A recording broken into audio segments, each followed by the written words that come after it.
Mga kaubayan, bali ito po yung naani ko ng lagundi. Inani ko na po ang aking lagundi. Ito na po. Napakarami na po ito mga kaubayan. Ito. Marami na po yan. Ibibilad ko po lahat yan. Kukunin ko po yung mga dahon yan mga kaubayan at ibibilad ko po lahat yan. Marami na po yan mga kaubayan. No? Matagal na po yan. Gagawin ko pong pwede ko pong gawing powder ito. Kaya lang po, ibibilad ko lamang po yan para kung sino man yung ating mga kaubayan na nangangailangan ng lagundi ay kukuha, kung mayroon sa ating mga kaubayan ang nangangailangan ng lagundi ay hindi na po ako mahirapan pa na magpahanap mga kaubayan. Marami na po yan. Marami pong nagagamot itong lagundi sa nabinat at napasma. Sa nabinat at napasma mga kaubayan. Ito ang isang ginagamit namin sa nabinat at napasma. Yang lagundi na yan. Sa ubo. Mabisa po ito sa ubo mga kaubayan. Itong lagundi na ito. Kumuha lamang po ng dahon na ganito. Isang dakot na dahon nito. Kumuha ng isang dakot na dahon. Haluan nyo ng oregano, at tangkay ng ampalaya o kaya abukado, dahon ng abukado.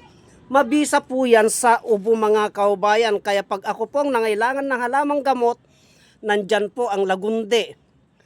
Nandyan ang oregano. Ayan, nandyan ang mga oregano. At nandyan ang abukado.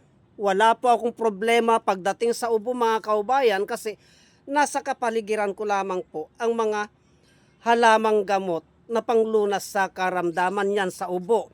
Sa nabinat at napasma. Napakabisa po ito mga kaubayan sa nabinat at napasma.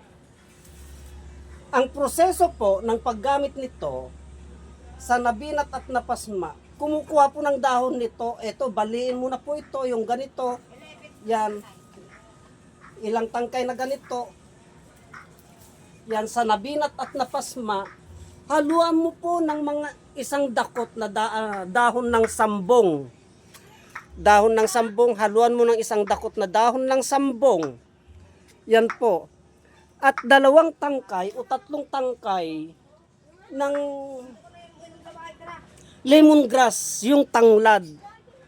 At yun po ang isusob mga kaubayan sa nabinat at napasma. Yan po. Pagkatapos po na maisuob sa nabinat at napasma, sa kanyo po painumin ng isang basong tubig. Gagaling na po yun mga kaubayan, kaya wag po nating baliwalain ang kakayahan ng lagundi.